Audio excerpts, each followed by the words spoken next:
to all the viewers. My name is Pradarshi Saket and I am a student member at Students Branding and Relations Cell, Indian Institute of Technology, Kharagpur. And I welcome you all to a new episode of Spotlight series. And today we have Mr. Prashant Jangid with us. Prashant, if you can introduce yourself. Hey all, I'm Prashant Jangid. I'm a 5th year undergraduate of the Department of Industrial and Systems Engineering at IIT Kharagpur. I'm a boarder of Azad Hall of Residence. I'm from Delhi and I'm the co-founder and CTO at Heltar. Let me give a quick introduction about Heltar. Heltar is an automation company that helps enterprises as well as SMEs to scale 10x, basically with our dynamic WhatsApp ecosystem. And we help in customer support, customer engagement, and customer experience management. Yeah. Moving ahead with the interview, Prashant, I would love to know, let's start with a very generic yet very important question. How was your last 5-year experience at IIT Kharagpur? Yeah, so last 5 years, at IIT Kharagpur were quite exciting. It was kind of a roller coaster for me. I've done a lot of things here, starting from academics, to career growth, to extracurriculars, to making friends, chilling, and this like IIT Kharagpur is a kind of a vibe that you'll not get anywhere else, right? Like there are limited resources, so many people, so many things to learn from, right? And to adjust in this kind of environment nowadays, it's quite a different experience. You'll not get anywhere. So yeah, this is these 5 years I've learned a lot. I have tried to give my best to the Kharagpur that I could, and yeah, that is it about. Surely at IIT Kharagpur, I think they make us live and prepare us to live after. Yeah, prepare us to live, I think, harder actually. Yeah. And Prashant, going on to the student community, finding where your real interest lies has been a very difficult in your college life. Yeah. And since you are a co-founder and a CTO at your startup and have done few internships in tech domain in past, how did you explore this? How did you find your real interest lies, and how a student fellow in a college can do the same efficiently? Yeah, so kind of my journey started from first year only. It was at the time of, I think, the second semester when I had the PDS lab, right? So before that, I didn't know what coding was, right? What finance was, what are the different product that was emerging at that time, what is that? So I didn't know about any of this. I just started with the, that PDS course. So, I got actually a D in PDS theory, right? And at that time, COVID happened. So I went back and I scored very less, right? And then when I went back, the lab was still yet to be completed, right? The lab continued because it could be continued online, right? So that time I was like that this is something that most of the people are doing, and they're doing well at it. I watched my friends. They were quite good at coding, so that sparked me and something that why can I not do this, right? So basically then I started quite with full force. I started coding. I learned about data structures, what are algorithms, what are different languages, why are languages exist, right? They're existing. So things like that. I went to the first principles, and then I started then in PDS lab, thankfully I got A. I jumped back. So from there only, and I got interest into competitive programming as well, because after that I was at there was COVID. I was at my home and I had a lot of time, so I started doing competitive programming, code contests at Code Chef, and also basically doing open source contributions, right? So these kinds of stuff I started very early, right? Because I had the advantage. I had COVID, so I was at my village, so there was very limited resources there also. But I tried my best so that I could learn, because I knew that if I learn very quickly, then it will be very helpful in when I do things afterwards, right? So and from then I got my first internship at the end of second year, and there I landed it through one of my seniors only there. there I learned, what is web development, right? How what we learn in DSA or competitive programming, how it is applicable to, the real life, right? Yeah. So that I learned. I built a, website for them. I learned web development, and it was quite an amazing experience because the things that you learn on the back end, right? The algorithms and the stuff you learn, you are putting it into real life, and people are using it. What you built. So that was very intriguing and very interesting to me. And yeah, from there, my roommates were there. They were also into the same space, and in I think at the end of third year, at the end of second year, I started Heltar with my roommate only. So Heltar was earlier. I would say a EdTech company. We basically used to help students across the world, helping them with academics, different stuff that they want to learn. So you guys do BTP, MTP, right? So Yeah. similarly, there in foreign they have MTP, BTPs, they're like term projects there. So we used to help them research different material, how to research well, right? We had the live one-to-one live sessions with them. So it was kind of started off like that, and then eventually the demand went up. We scaled in that business, and we started a company, right? And before that, I was doing freelancing also, to learn. So my internship was one thing. Freelancing I used to do from my start of second year only, because I wanted to make money as well. Yeah. And it was a very like kind of an experience where you are doing corporate work but not at corporate. You are doing at at your home. So that was there.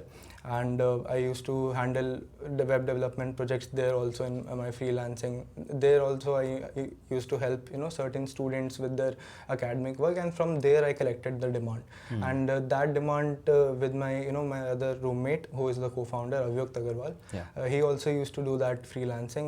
He used to do in the business and finance domain. I used to do it in the tech domain. Yeah. So both of these merged, and we started the company, right? And yeah, from then basically we then we basically scaled on that in that business. But that business was kind of a lifestyle business. That was not like a business that we can grow, because there were so many like so many things could have been possibly there, but actually one turning point, the pivot, was when Avyukt went to Lime Chat in the internship that he got. There we basically he worked closely with chatbot WhatsApp, right? And we also we had our order management system for the EdTech business that was based on WhatsApp. So we used to do order management, and we created our own software so that customers send their any type of assignment or project on the basically WhatsApp. And we had a freelancer tutor network of around 1500 SMEs, subject matter experts from different domains, and they were also on WhatsApp. So we basically kind of combined that order management, that leads are coming and we are basically fulfilling them. We are sending WhatsApp messages to all the freelancers who can potentially work on a project. Like let's suppose it's a Python project. So all the freelancers who know Python, we took all the data, that what is their CGPA, what is their department, what are their interests, what are their skills. So around on those data points we basically used to filter them out, and do some kind of a bulk messaging, like for that, if you're interested in this project, and then we used to backtrack whether he could do it or not, like that. So this was the thing. And at that time when Avyukt went to Lime Chat, we realized that the software that we developed, right, the WhatsApp ecosystem, it could be, and that was quite immature at that time. Chatbots were built in a very different way. AI was very emerging, AI was very new at that time. ChatGPT has recently came, like back then it had recently came, right? So AI was emerging, LLMs were emerging, right? And we saw a lot of scope that how, chatbots can be improved, how automation can be improved for businesses, both on the customer end and both on the business side, how they can improve the business side of their efficiency, their operations. AI agents can do some work that regular customer support or some calling that some person is doing, that can be done by AI, right? On WhatsApp, not through calls, not through audio, but through text now. Because we have a lot of AI has the capability to learn things, right? Do FAQ answering. So any questions, so what you do in customer support, you go to a channel, it can be Instagram, it can be WhatsApp, it can be a website, right? And you ask queries that I want to this is my query, I want a refund or something, any sort of questions do you have. So AI has the power to answer that question in a personalized way. Let's suppose you are from Bengal and you are writing in Bengali, right? So that feature was not that, I will not say a feature, that is basically a kind of a some like a very minute thing that people want, right? That if you want to reach your users in the tier 2, tier 3 cities, local parts in India, so they want to, and everybody of them have WhatsApp is like everybody is using it's a common it, right? messaging platform. So yeah, common messaging platform. So people want this, people want, and they do, and digitalization is going everywhere, right, into the roots of India as well. So people do buy stuff, people use e-commerce, they are, let's suppose take a small village, they are doing, farming and wholesaling it, right? So everybody uses some medium to communicate, right? And WhatsApp being one of the major things. I don't know, everybody loves automation because people don't want to do things manually right now, because it's just not the thing now, because so many tasks that you want to do, and you have much bigger things to ponder upon, make most out of your time basically, right?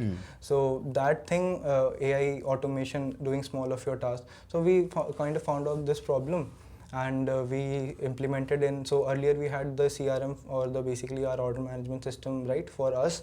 Then we scaled it and we took it for in the market as the product where every business can do their WhatsApp operations just like we did. So it's a problem that has originated from our experiences, from our previous business, when we were a small local business and we had a requirement on WhatsApp, and then that was customized, built, right? So we do this for other businesses now. So this is sort of how Heltar was born. And so this was all the learning that I had during my all the journey of 5 years. And that's it about. So it's like just determining things, taking advantage of your peer and working on the things can keep you going and make your things out over there. Surely that was a good journey, and thanks for sharing it, Prashant. And I have seen you have also been a officiating secretary of sports and games, and have been a part of a crew member at Inter IIT too. Prashant, how important these extracurricular activities are during your college life? And there are several things ongoing at that point of time. Let's say academics, you're doing intern, you're several doing things. So how did you manage these things? Yeah, so I think that's a, I would say, a time management thing that you have to do, right? Career growth is important, academics is important, but your personal well-being and your personal growth is very important nowadays.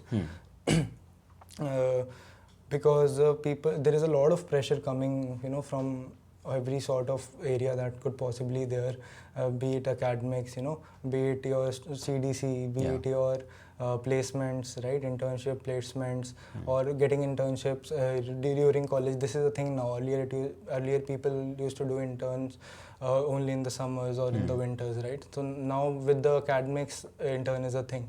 So all these things are coming up, but we should not I never restricted myself to basically just doing academics. I did extracurriculars in my first year. I was a part of the crew team member at Inter IIT sports that was happening in Kharagpur at that time. Then it was an experience. It was an amazing experience. There, first time I saw that the level of competition that used to have in sports, that how people were so good. I used to play basketball in school, and when I saw in college the level how they play, and along with the academics, and so that was quite exciting. And I pushed myself every time so that I can be engaged in some activity. So I pursued basketball. Then in second year I was the officiating secretary. That time election didn't happen. I got the position through the achievements or the things that I had in school time and in college also. I used to play in first year. I was in NSO also. So yeah, so from there in officiating secretary was also a amazing position. Basically at that time it was online, but we conducted a few virtual marathons and stuff like that, so that people can do people can pursue fitness at their home also. People used to step out for running, and and we used to run campaigns so that how they can do more, they can push hard themselves harder every day. So that was a journey. And yeah, so I suggest everyone to basically, and now also like I am playing in my fifth year also, I'm playing basketball for Azad. So you should I mostly play sports. I'm not into so called, right? But yeah, I do kind of do singing and a little bit of music as well. But that's just limited to my room. Yeah, so everybody should do their personal growth. They should read books, different they should be active on LinkedIn, social media as well. Live the life, make the most out of it. You have got one life. And everything is important, not just academics, not just being the best. Being the best, being a better version of you every day is very important. So and that will include everything, not just your professional growth, how you're doing professionally, but personally also.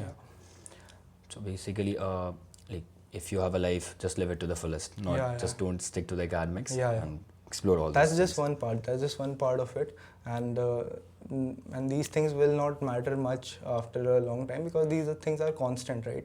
Every day you will learn. You will learn professionally. You have to do work, right, for your living. So that is a mandatory. But personal growth is not mandatory. You have to push yourself to go to the court and play every day.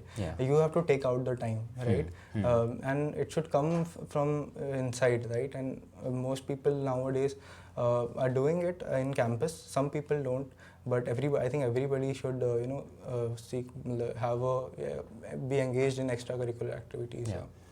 Prashant, going on to a very different question, as you have also been experienced into the freelancing work, students also here try to earn a little for covering their day-to-day expenses.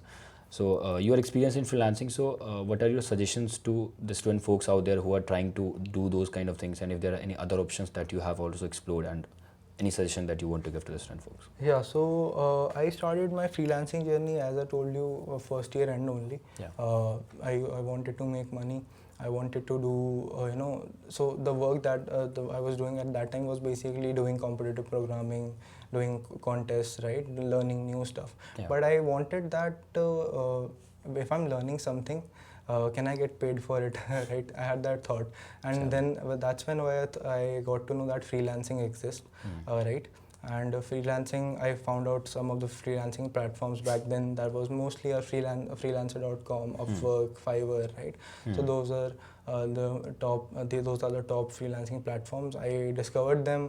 I created an account. And at that time, what I was learning was mostly tech, right? So I built a profile over that whatever what I know, what are the skills that I could work on, what are the different projects I could work on, and I created my profile. Right, it was quite basic, and from then when I started, my first project that I got was 1 month after applying. So like the barrier to entry to freelancing is very high, because initially you don't have any strong profile, strong customer rate, or like your client ratings that you have when you have done a few projects. You don't have at that time. You have to cross a threshold on that. You have to cross a threshold. So that barrier to entry is high, but I because I used to do I used to learn every day, and but side by side I was like, I have to apply to the whatever projects I could do like if I'm learning a DSA and there is some DSA project where I could contribute, so why not? I have learned trees, right? So there is a tree project, So why can't I apply? And back then no GPT, nothing was there. So everything that I had to do was from scratch, right? Yeah. And it was a wholesome a process where I started from the fundamentals and then I built everything right.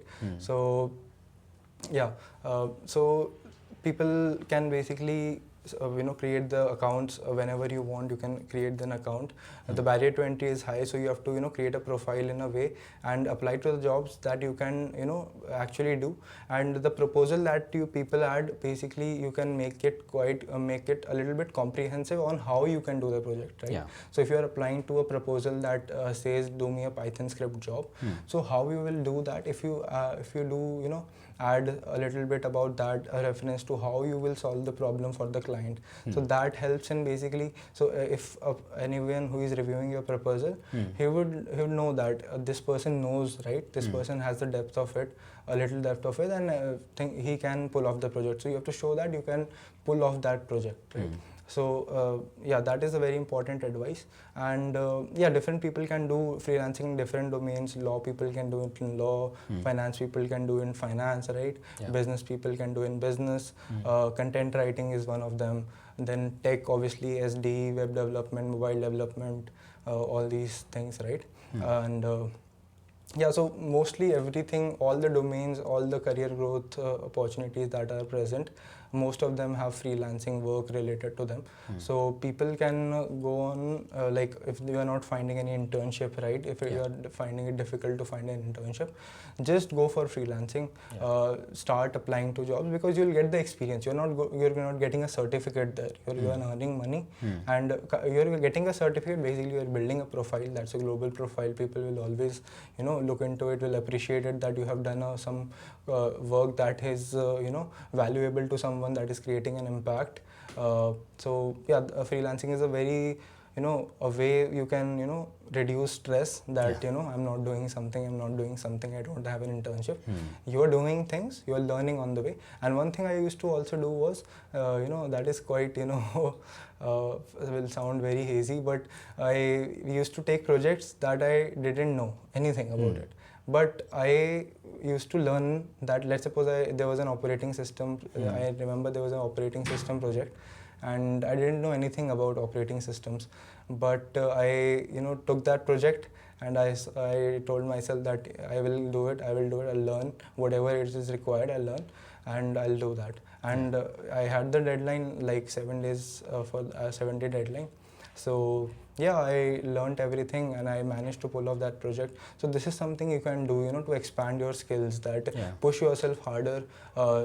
Some things that you don't know also, you should, and if it's helpful for you in the future, being tech doesn't mean just DSA or just software development or just AI. When you 10 years down the line, you will be in the industry. So you should know a little bit of everything, because you will be at the managerial positions, right? So everything is very important, and fundamentals are very important, like how an algorithm is working at the roots also, at the operating system level also. So that was my thought, that I have to know that what is going into the hardware, what is if a code is running, compiling, running, what is exactly being happened, right? So like that, I always used to go with the flow. Whatever I want to do, I will do, and I put my 200% into that every time. Surely. Yeah. So freelancing is great. I think people should do it. And working as a freelancer not only earn you money, it sharpen your skill to a level. Yeah, Surely a good option to have. Prashant, coming back to your startup journey, you have started up from a beginning to taking fund for your startup. Right now, there are a lot of startup enthusiast students thriving in our campus. From your entrepreneurial journey, what are the valuable suggestions that you want to give to those students? Yeah. So starting from the first one, I would say finding the right problem, right? Finding the right problem is very important. The problem that you want to solve, whether that is relevant, right? Whether the people want it, right? So you should always build something with a customer iteration cycle, like user iteration cycle, that what people want, you build that, you improve on that, and you repeat it for other customers, right? Yeah. So you have to go in depth of solving a problem, and the problem that is relevant to the users that are out there. So in our case, the problem basically, the chatbot, basically we started automation, right, on, because we knew that LLMs are growing and chatbots can be improved. And then when we developed our first prototype, and when we showed it to people in industry, my student fellows, right, so everyone gave a very positive feedback on that this is something that can really solve people's problems. We were solving very niche problems that users face on their WhatsApp journey, right? Like multilingual support, people are writing in Bengali and it is not responding in that, right? So something like that's a very basic example, but yeah. So problems that are relevant to people, that will scale and solve for mass. So that problems you should pick, right? And that should be validated by the seniors out there, that you have so many seniors. You can talk to students, your batchmates also. You can talk to our professors, right? You can talk to people, influential people on LinkedIn, right? You should never have the fear to ping people. I will say that if you have solid ideas, things you can work upon, right? Always try to share it maximum with the people that and build connections, so that you can improve on that, how you think, how people think, right? That is very important. What is the mindset of the industries, right? How whether they want a product or a solution that you are building, like that or not, right? So that is very important. So that was the first point. Second point was to how to kind of start it. You can basically do it through hackathons that are most companies have their hackathons, case competitions, business challenges, right?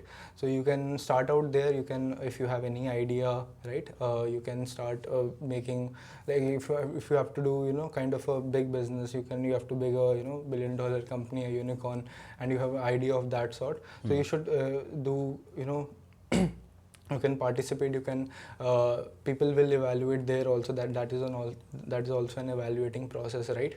So there, and you can basically do user interviews, right? And these things you can do basically to validate your idea. And then hackathons and case competitions, etc., these are very useful resource for that. So second is that. Then you can take the third is RMSOE, Rajendra Mishra School of Engineering Entrepreneurship.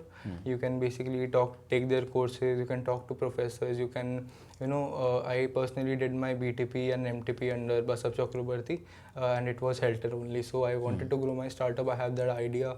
I pitched it to sir that hey, we are building something of this sort, and obviously we had some number backing, that we did a business earlier. We had revenue. We created around 40K USD from that ARR from that business, EdTech business. So before pivoting, so we had the numbers, and so if you have credibility, you have if you have people will see, people will go, like professors will get to know that whether you can build something or not. So depending on the idea and how the passion that you have, so if you show it to them, so they will definitely be helpful. And so you can do that.